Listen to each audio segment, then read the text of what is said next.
नमो तस्स भगवतो। हेलो साथियों, आज मैं आपको त्रिपिटक के वर्गीकरण के बारे में पढ़ाने जा रहा हूं। आप इस वीडियो को ध्यान से देखिए साथियों। त्रिपिटक को लेकर के बहुत सारे तरह के कन्फ्यूजन हैं जो आज इस वीडियो में आपका पूरी तरीके से क्लियर हो जाएगा। सबसे पहले मैं आपको ये बताऊंगा साथियों कि त्रिपिटक किसे कहते हैं। तो त्रिपिटक का मतलब होता है पिटारी।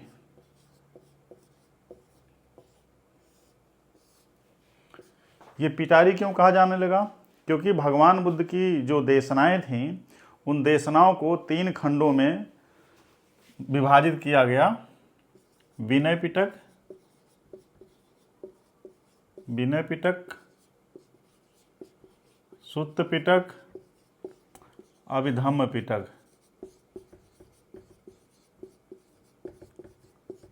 इन तीनों पिटकों को पिटारी में रखा जाता था। पिटारी में इसलिए रखा जाता था ताकि ये सुरक्षित रहें। पिटारी से निकाल करके फिर इसको पढ़ा जाता था, फिर इसको पिटारी में रख दिया जाता था। तो लंबे समय तक पिटारी में रखने, पिटारी से निकालने की वजह से इनको जो है पिटक कहा जाने लगा। तो ये विनय पिटक, सुत्त पिटक, अभिधम्म पिटक, ये तीनों 3 थे, इसलिए त्रिपिटक, ये 3 पिटक हो गए। वरना पिटक के मतलब होता है पिटारी। इसके अलावा साथियों आपको ये दिलचस्प बात बताना चाहता हूँ। त्रिपिटक के अलावा एक बात आती है अनुपिटक की बात। अनुपिटक, आप लोगों ने त्रिपिटक तो सुना होगा, ये अनुपिटक क्या है? इसमें साथियों कालखंड का मैटर है। ईसा पूर्व जो है रचित धर्म ग्रंथ है।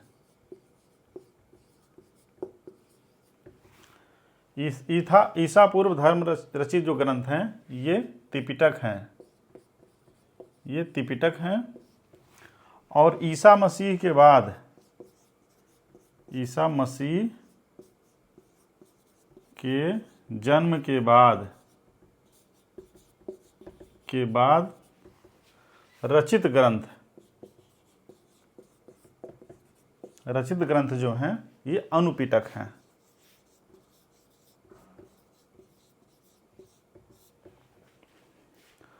ईसा पूर्व जो ग्रंथ रचे गए उनको त्रिपिटक कहा जाता है।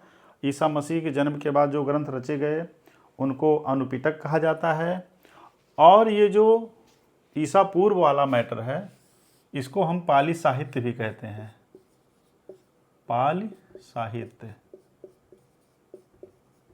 या त्रिपिटक साहित्य, त्रिपिटक साहित्य।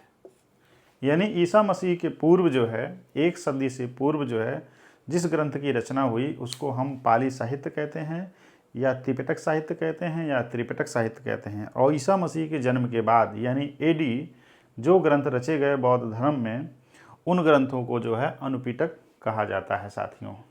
भगवान बुद्ध की देशनाओं को त्रिविध देशना भी कहा जाता है। त्रिविध देशना।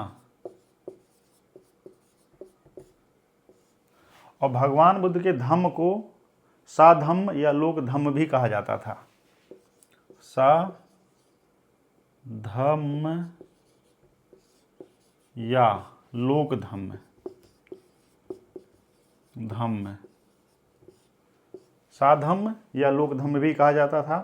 क्योंकि भगवान बुद्ध ने कहा था भिक्षुओं से कि चरत भिक्षवे चारिकं बहुजन हिताय बहुजन सुखाय लोकानुकंपाय अत्थाय हिताय देव मनुष्यानंग। अत्थाय हिताय सुखाय देव मनुष्यानंग। तो अत्थाय हिताय सुखाय देव मनुष्यानंग लोकानुकंपाय, तो लोक के लिए उनका धर्म था। और लोक वाणी में उन्होंने कहा कि हमारे जो विचार हैं, हमारी जो देशनाएं हैं लोगों तक, जनमानस के बीच में लोकवाणी में उनकी भाषा में पहुंचाई जाए। और जनमानस को ये बात समझ में आ रही थी तथागत की देशनाएं, और उनका धम्म जो है लोगों को समझ में आ रहा था। इसीलिए सधम्म कहा गया। सा माने अच्छा, सा धम्म अच्छा धम्म, और लोक धम्म मतलब लोक जीवन के लिए या लोगों के लिए जो सदुपयोगी हो वही जो है धम्म है। तो त्रिपिटक के बारे में कहा जाता है साधम्म लोक धम्म। त्रिपिटक का जो प्रमाण आपको मिलता है अशोक के शिलालेख में मिलता है। अशोक के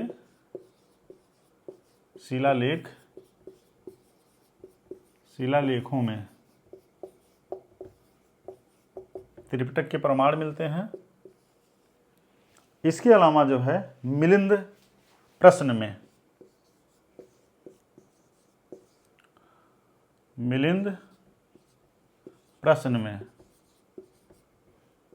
जिसको हम पाली में मिलिंद पंयो कहते हैं, इसमें इसके प्रमाण मिलते हैं। इसके अलावा और भी ग्रंथों में त्रिपिटक के प्रमाण मिलते हैं। तो त्रिपिटक के वर्गीकरण से पहले ये जो मैंने आपको बताया कि त्रिपिटक क्यों कहा जाता है, 3 पिटारियों में रखे जाते थे ग्रंथ, इसलिए त्रिपिटक कहा गया। ईसा मसीह से पूर्व की रचनाओं को जो है त्रिपिटक कहा गया है। ईसा मसीह की बाद की रचनाओं को अनुपिटक कहा गया है। ईसा मसीह के जन्म से पहले की रचनाओं को पाली साहित्य कहा जाता है या त्रिपिटक साहित्य या त्रिपिटक साहित्य कहा जाता है, और उनके जन्म के बाद की रचनाओं को अनुपिटक साहित्य कहा जाता है और दूसरे नामों से जाने जाते हैं। इसके अलावा अगर आप साथियों देखें जो है सुत्त पिटक में जो है सुत्त पिटक, अगर हम इसका क्लासिफिकेशन करें तो 1 नंबर पे आएगा दीघ निकाय,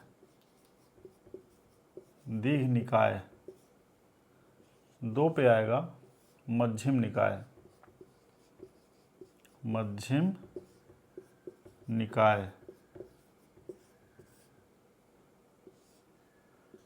तीसरे में आएगा संयुक्त निकाय,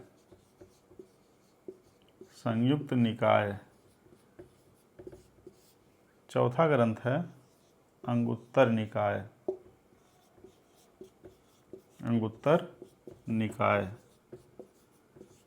और 5वां है खुद्दक निकाय।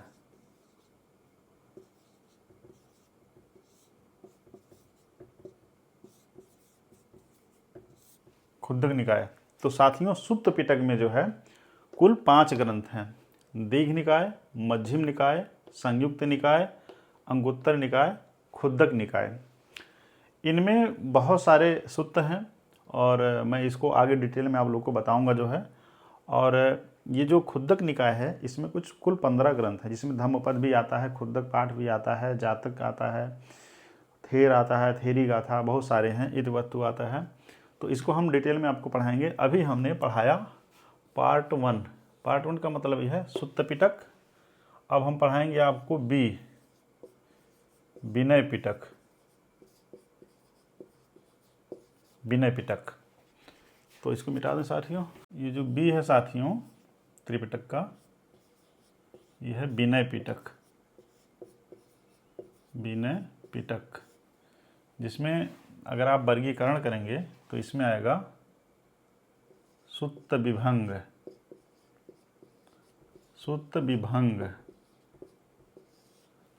दूसरा है सुत्त विभंग है, दूसरा है खंधक,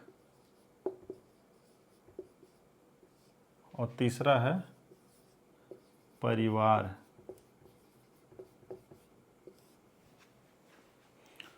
विनय पिटक का 3 मेजर जो हिस्सा है सुत्त विभंग है, खंधक है और परिवार है। इसके अलावा इसमें सब क्लासिफिकेशन उसको बताना चाहता हूँ साथियों। सुत्त विभंग में साथियों जो है 2 खंड हैं, पराजिक और दूसरा है पाचितीय। और खंदक में 2 भाग है, महावग वग माने भाग होता है, और यह है चुल्लवग। तो ये विनय पिटक का क्लासिफिकेशन हुआ, सुत्त विभंग, खंधक, परिवार। अब सुत्त विभंग में 2 हिस्से हैं, पराजिक और पाचितीय, और खंदक के 2 हिस्से हैं, महावग और चुल्लवग। क्योंकि जब विनय पिटक आप पलटेंगे तो आपको लगेगा कि ये किताब में कई हिस्से हैं, आपको सीक्वेंस में थोड़ा सा उलझन होगी, लेकिन जब आप इस क्लासिफिकेशन को समझेंगे तो मुझे लगता है कि आपको समझने में कठिनाई नहीं होगी। इसके अलावा साथियों आता है सी पार्ट इसका जो है त्रिपिटक का, अभिधम्म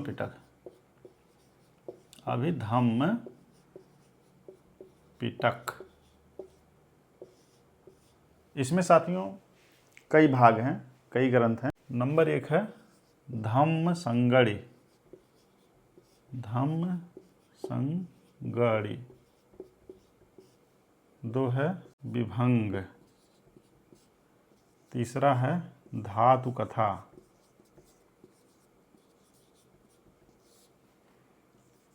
चौथा है पुग्गल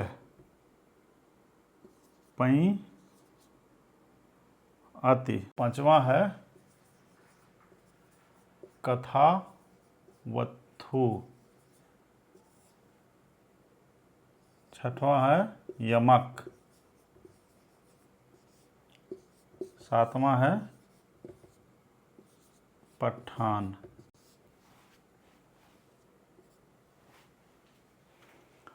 साथियों, ये जो त्रिपिटक साहित्य है, त्रिपिटक साहित्य का जो पार्ट 3 है अभिधम्म पिटक। अभिधम्म पिटक के कुल 7 हिस्से हैं। धम्म संगड़ी, विभंग, धातु कथा, पुग्गल, पंयति। ये इयां है, इसको आना समझें, ये इयां है ये वाला हिस्सा। कथावस्तु है, यमक है, पठान है। इन ग्रंथों में बहुत गूढ़ जानकारी तथागत बुद्ध के द्वारा दी गई है, जिसको संगीतियों में लिखा गया। पहली संगीति, दूसरी संगीति, तीसरी, चौथी संगीति में ये पूरी तरीके से कंप्लीट तैयार हुआ। साथियों, सुत्त पिटक, सुत्त पिटक इसका एक ग्रंथ है, इसका नाम है खुद्दक निकाय।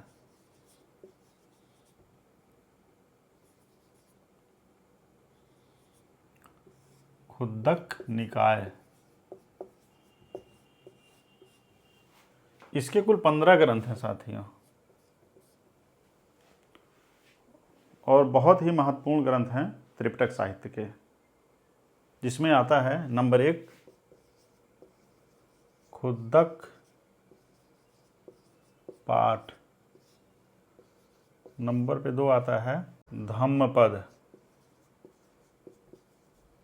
नंबर 3 पे आता है उदान। नंबर 4 पे आता है इति उत्तक। 5वां है सुत्त निपात। 5वां है सुत्त निपात।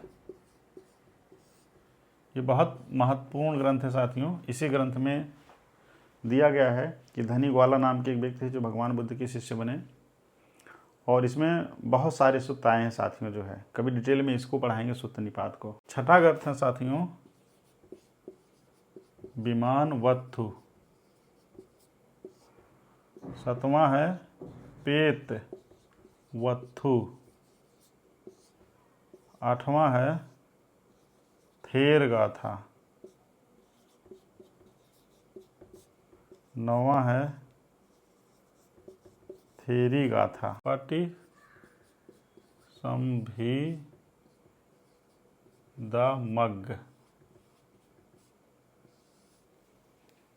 पटि संभिदामग्ग ये 12वां बहुत ही महत्वपूर्ण ग्रंथ है साथियों। 13वां है अपादान। 14वां है बुद्ध वंश, और 15वां है चर्या पिटक। तो मुझे लगता है साथियों आपको कोई कन्फ्यूजन नहीं होगा। ये सुत्त पिटक का ग्रंथ है। सुत्त पिटक में दीघ निकाय, मध्यम निकाय, संयुक्त निकाय, अंगुत्तर निकाय, खुद्दक निकाय, ये 5 ग्रंथ हैं। 5 ग्रंथ में साथियों खुद्दक निकाय एक ऐसा ग्रंथ है जिसमें कुल 15 ग्रंथ आते हैं। पहला है खुद्दक पाठ, सुत्त निपात, जातक, स्पेलिंग मिस्टेक हो गया, धम्मपद, उदान, इतिवुत्तक, सुत्त निपात, विमानवत्थु, पोतवत्थु, थेर गाथा, थेरी गाथा, जातक है, निर्देश है, पटि संभिदा मग्ग है, अपादान है, बुद्ध वंश है, चर्या पिटक है। ये जो 15 ग्रंथ हैं साथियों ये बहुत ही महत्वपूर्ण हैं। तो त्रिपिटक साहित्य का जो क्लासिफिकेशन है, जो उसका वर्गीकरण है, जो मैंने आपको बताया, सुत्त पिटक, विनय पिटक, अभिधम्म पिटक, जो हमने तीनों ग्रंथों का वर्गीकरण आपको बताया, उसको आप ध्यान से पढ़िए, उसको रट लीजिए। रटने से मेमोराइज हो जाती हैं चीज़ें, और उसको जगह जगह आप बोल सकते हैं। उस पर आप तमाम ग्रंथों का लगातार कंटिन्यूस स्टडी भी कर सकते हैं साथियों। लेकिन उसका सीक्वेंस यही है। ये साथियों हुआ ये जो पिटकीय व्याख्या है ये पिटक है, और इसका जो पिटक के पॉइंट ऑफ व्यू से इसकी व्याख्या है पिटक, कि पिटक को कितने हिस्सों में बांटा गया और उसमें कौन कौन से ग्रंथ आते हैं। इसके अलावा साथियों इसमें कौन से अंग हैं, कौन से धर्म स्कंद हैं, इसकी भी व्याख्या आपको मैं प्रस्तुत करता हूं। आप ध्यान से वीडियो देखिए।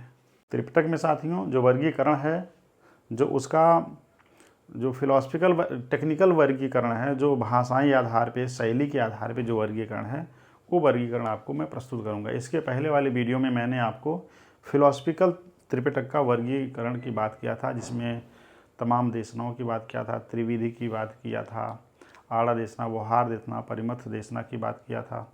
लेकिन ये वाला जो क्लासिफिकेशन साथियों ये शैली के अकॉर्डिंग है कि किस शैली में, गाथा में लिखा गया कि पद्य में लिखा गया या गद्य में लिखा गया या पठान में लिखा गया, किस में लिखा गया, इसका हम शैली वाइज जो है इसकी हम व्याख्या आपको प्रस्तुत करते हैं साथियों। पिटक, निकाय, अंग, धर्म, स्कंध। त्रिपिटक में साथियों इसमें विनय पिटक आएगा, विनय पिटक, सुत्त पिटक, अभिधम्म पिटक, इसमें अभिधम्म पिटक आएगा। और जो साथियों निकाय की बात की गई है, इन निकायों में आएगा कि जैसे विनय पिटक है तो उसमें कितने स्कंद हैं, महावग्ग है कि चुल्लवग्ग है, विभंग है, ये इसके इन निकाय के अंतर्गत आएगा। ठीक है, उदाहरण के तौर पे जैसे क्या नाम है, दीघ निकाय है, निकाय, मध्यम निकाय, ये सब निकाय के अंतर्गत आएंगे। कि मतलब जो विनय पिटक है ये तो एक बड़ा टर्म है, ये इसके अंदर जो ग्रंथ आते हैं उनको निकाय में जो विभक्त किया गया है वो निकाय के अंतर्गत आए। साथियों आचार्य बुद्ध घोष के अनुसार जो है 5 निकाय हैं। आचार्य बुद्ध घोष के अनुसार 5 निकाय हैं, जिसको पंच निकाय कहा गया है। उसको ऐसे लिखा गया है पंच निकाय। कि जो निकायों का वर्गीकरण है ये आएगा जो है पंच निकाय के अंतर्गत। इन निकाय का जो टेक्निकल या भाषाई कह लीजिए या शैली के आधार पर कह लीजिए तो ये उसकी व्याख्या है। अंग में क्या क्या आएंगे, त्रिपिटक साहित्य का कौन कौन सा हिस्सा अंग में आएगा, इसकी व्याख्या मैं आपको प्रस्तुत करता हूँ। त्रिपिटक के अंग साथियों एक इसमें क्या क्या आएंगे, इसमें कुल 9 अंग है। नंबर 1 सुत्त, नंबर 2 गेय, नंबर 3 व्याकरण, 4वां आएगा गाथा, 5वां आएगा उदान, 6वां आएगा इतिवृत्तक, इतिवृत्तक आएगा, 7वां आएगा जातक, 8वां है असभूत धम्म, और 9वां आएगा वेदल्य। भगवान बुद्ध ने सुत्त में क्या कहा, गे में क्या कहा, व्याकरण में क्या कहा, गाथा में क्या कहा, उदान में क्या कहा, इतिवृत्तक में क्या कहा, जातक में क्या कहा, असभूत धम्म में क्या कहा, वेदल्य में क्या कहा। ये जो शैलियाँ हैं इन शैलियों में त्रिपिटक के कौन कौन से ग्रंथ आएंगे उसकी चर्चा मैं आपसे करना चाहूँगा साथियों। तो सबसे पहले मैं आपको सुत्त के बारे में बताऊँगा कि सुत्त के अंतर्गत कौन कौन से ग्रंथ आएंगे। साथियों सुत्त जो शैली है उसको भगवान बुद्ध का उपदेश भी कहा जाता है, जिसमें दीघ निकाय, सुत्त निपात, निर्देश, खंडक, परिवार आते हैं। और जो क्या नाम है गद्य में है उसको सुत्त कहा जाता है। यानी ये गद्यात्मक शैली में जो है जो चीज़ें लिखी गई उसको सुत्त कहा जाता है। लेकिन साथियों सुत्त अक्सर भगवान बुद्ध के जो वचन हैं, लेकिन सुत्त निपात पद्य में भी है, और दीघ निकाय को अगर निर्देश, खंडक, परिवार वगैरह देखेंगे तो ये पद्य में नहीं है। तो इसलिए साथियों जो सुत्त वद्य लिखा गया है उसको सुत्त शैली के अंतर्गत उन ग्रंथों को इसमें लिखा गया। इसके अलावा साथियों दूसरा ग्रंथ है जिसको हम गेय शैली में लिखे गए हैं, यानी जो गद्य और प्लस पद्य में हो। इस ग्रंथ के अंदर साथियों जो है संयुक्त निकाय का ग्रंथ आएगा, संयुक्त निकाय ग्रंथ आएगा। इसके कुछ हिस्से आएंगे साथियों इसमें जो गेय में हैं, गाए भी जा सकते हैं और पढ़े भी जा सकते हैं। तो ये हुआ दूसरा डिफिनेशन शैली वाइज जो है सुत्त के बाद गेय। तीसरा साथियों व्याकरण, व्याकरण जिसको हम हिंदी में कहते हैं व्याकरण, जिसको विवरण कहते हैं और जिसका विवेचन होता है। इसमें आता है उदाहरण के तौर पे जो ग्रंथ आता है वो है अभिधम्म पिटक। अभिधम्म पिटक इसके अंदर आता है कि जो व्याकरण की जो बारीकियां हैं, जो विवरण है, जो विवेचन है, विश्लेषण है, वो अभिधम्म पिटक के अंतर्गत आता है। और ये बहुत ही ज़्यादा फिलोसफिकल ग्रंथ हैं। इसके अंदर जो भी ग्रंथ आते हैं वो फिलोसफिकल बहुत माइन्यूट लेवल पे क्या नाम है उसकी जो व्याख्या की गई है। इसके अलावा साथियों चौथा आपको वर्गीकरण करता हूँ कि त्रिपिटक के अंग में चौथा टेक्निकली जो है शैली के अकॉर्डिंग कौन सा है। चौथा है साथियों गाथा। गाथा में जो गेय हो, ठीक है, जिसको गाया जा सके। इसमें उदाहरण के तौर पे आएगा धम्मपद। जैसे हम पढ़ते हैं ना, मनोपुबंगमा धम्मा मनोसेठा मनोया मनसा चे पदुत्थेन भासति वा करोति वा, तो ये धम्म पद में आएगा। और ये बहुत फेमस है, ना ही वेरेन वेरानी संबंधित कुदाचनं अवेरेन चा संबंधी एस धम्मो सनतनो, तो धम्म पद आएगा। इसके अलावा थेरी गाथा, इसके अलावा थेर गाथा, ये ग्रंथ इसमें आएंगे साथियों जो है। तो ये जो गाथा है, इस गाथा में धम्मपद, थेरी गाथा मेजर तरीके से त्रिपिटक में आएंगे, जो त्रिपिटक के अंग हैं। पांचवा है साथियों उदान। उदान जो है बहुत ही फेमस है, इसलिए कि भगवान बुद्ध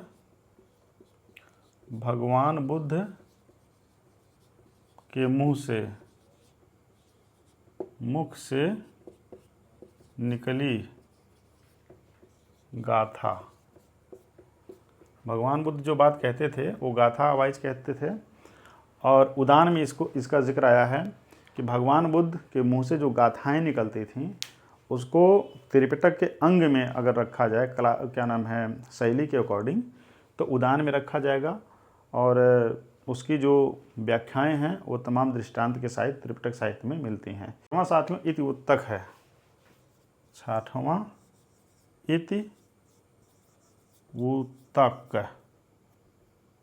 इति उत्तक है, मतलब भगवान ने ऐसा कहा।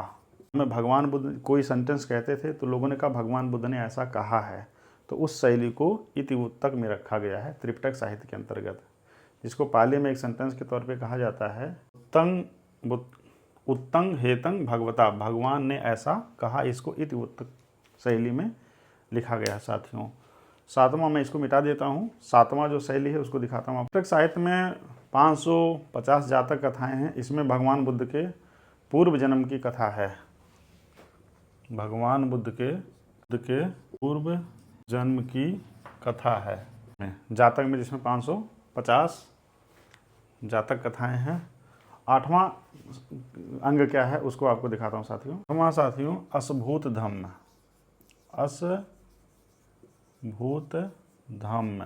इसमें अद्भुत वस्तुओं का वर्णन है। अद्भुत वस्तुओं का वर्णन है कि जो व्यक्तित्व से मैच करते हैं, उसके हवाले से इसमें बात की गई है। इसके अलावा साथियों नौवां जो अंग है वो है वेदल्य। वेदल्य जो है प्रश्न और उत्तर के रूप में लिखे गए जो ग्रंथ हैं उनको वेदल्य कहा गया है। जिसमें मध्यम निकाय का इसमें साथियों चुल्ल वेदल्य है, महावेदल्य है। साथियों मुझे लगता है कि त्रिपिटक साहित्य का जो वर्गीकरण हमने किया आपको कि त्रिपिटक साहित्य सुत्त पिटक, बिनद पिटक, अभिधम्म पिटक है, उसमें जो क्या नाम है हिस्से हैं उनका हमने आपको चर्चा किया जो है। इसके अलावा त्रिपिटक साहित्य के जो अंग हैं उसकी चर्चा आपसे किया कि उसमें कितने अंग हैं जो है, कितनी गाथाएं हैं, कितने उसमें गेय पद हैं। इसके अलावा साथियों हमने आपको ये बताया कि त्रिपिटक साहित्य पिटारियों में बंद करके रखा जाता था, इसके लिए उसको त्रिपिटक साहित्य कहा गया। ईसा मसीह से पूर्व लिखे गए साहित्य को पाली साहित्य या त्रिपिटक साहित्य कहा जाता है। ईसा मसीह के बाद लिखे गए जो ग्रंथ हैं उनको कहा जाता है अनुपिटक।